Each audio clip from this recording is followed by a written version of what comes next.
అనంతపురం జిల్లా తాడిపత్రి ఘటనపై మాజీ ఎమ్మెల్యే పెద్దారెడ్డి సంచలన కామెంట్స్ చేశారు. ఇక రాజకీయంగా తనను అడ్డు తొలగించేందుకు జేసీ కుటుంబం ప్రయత్నిస్తుందంటూ ఆరోపించారు. మా అన్నను చంపించింది జేసీ కుటుంబమే అని అన్నారు. ఇక ప్రాణ రక్షణ కోసమే మురళీ గన్ చూపించాడని, లేకుంటే అతడు బ్రతికేవాడి కాదని అన్నారు.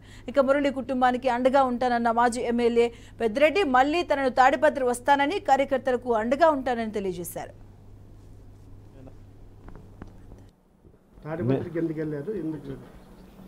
నేను నా స్వగ్రామం నుండి తాడిపత్రిలో నా వ్యక్తిగత పని మీద కూడా తాడిపత్రి వెళ్ళటానికి బయలుదేరగానే పోలీసులు కొండాపురం దగ్గరకు వచ్చి అక్కడ నన్ను పోనీకుండా అడ్డుపడడం జరిగింది.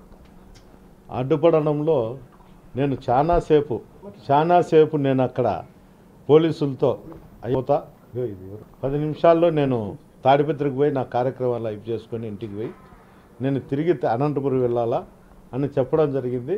అంతలేకే ఎస్పీ గారు మా డిఎస్పీకి ఫోన్ చేసి నాతో మాట్లాడడం జరిగింది. ఎస్పీ గారిని అడిగితే ఎంతసేపు ఉంటారని అడిగారు. 10-15 నిమిషాలు ఉంటాయంటే అయితే వెళ్ళండి అన్నాడు. నేను అక్కడికి పోతానే తెలుగుదేశం కార్యకర్తలందరూ కూడా అందరూ ఫోన్లు చేసుకొని అందరూ కూడా అటుకి రావడం జరిగింది. అక్కడ వచ్చిన తర్వాత మురళీ ప్రసాద్ రెడ్డి అని నేను వచ్చినా నన్ను చూడనీకి వచ్చాడు. వచ్చినప్పుడు అతని పైన దాడి చేయడానికి ప్రయత్నం చేయడంతో అతను తిప్పుకొని వెనక్కి వెళ్ళాడు.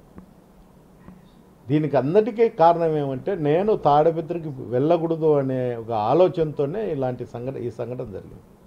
ముఖ్యంగా తాడిపత్రి ఎలక్షన్ సందర్భంగా జరిగిన అల్లర్ల కేసులలో చాలామంది తెలుగుదేశం నాయకులను అరెస్టు చేయకోకుండా పోవడమే ఈరోజు ఈ సంఘటనకు దారితీసింది.